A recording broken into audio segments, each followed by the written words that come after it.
श्रीमद्भागवत कथा का सार एक गहन आध्यात्मिक यात्रा है जो भगवान श्री कृष्ण के जीवन, लीलाओं और उपदेशों के माध्यम से मानव जीवन के उद्देश्य को स्पष्ट करती है। इसका मूल संदेश है भक्ति, धर्म और मोक्ष की प्राप्ति। श्रीमद्भागवत कथा का सारांश। भगवान की लीलाएं। श्री कृष्ण के जन्म से लेकर उनके बाल्यकाल की लीलाएं जैसे पूतना वध, गोवर्धन पूजा, कालिया नाग का दमन, रासलीला आदि। ये लीलाएं दर्शाती हैं कि भगवान हर युग में अधर्म का नाश और धर्म की स्थापना के लिए अवतार लेते हैं। भक्ति का महत्व। भागवत कथा में भक्ति को सबसे श्रेष्ठ मार्ग बताया गया है। भक्त प्रहलाद, ध्रुव, गजेंद्र जैसे पात्रों की कहानियां ये सिखाती हैं कि सच्ची भक्ति से भगवान स्वयं भक्त की रक्षा करते हैं। जीवन का उद्देश्य। ये कथा बताती है कि संसार नश्वर है और आत्मा अमर।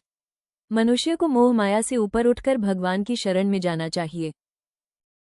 धर्म और कर्म। कथा में कर्मयोग, ज्ञानयोग और भक्तियोग का समन्वय मिलता है। निष्काम कर्म और ईश्वर में पूर्ण समर्पण ही मोक्ष का मार्ग है।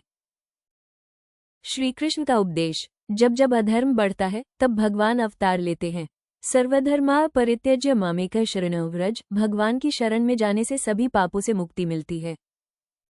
ये कथा केवल धार्मिक ग्रंथ नहीं बल्कि जीवन जीने की कला सिखाती है।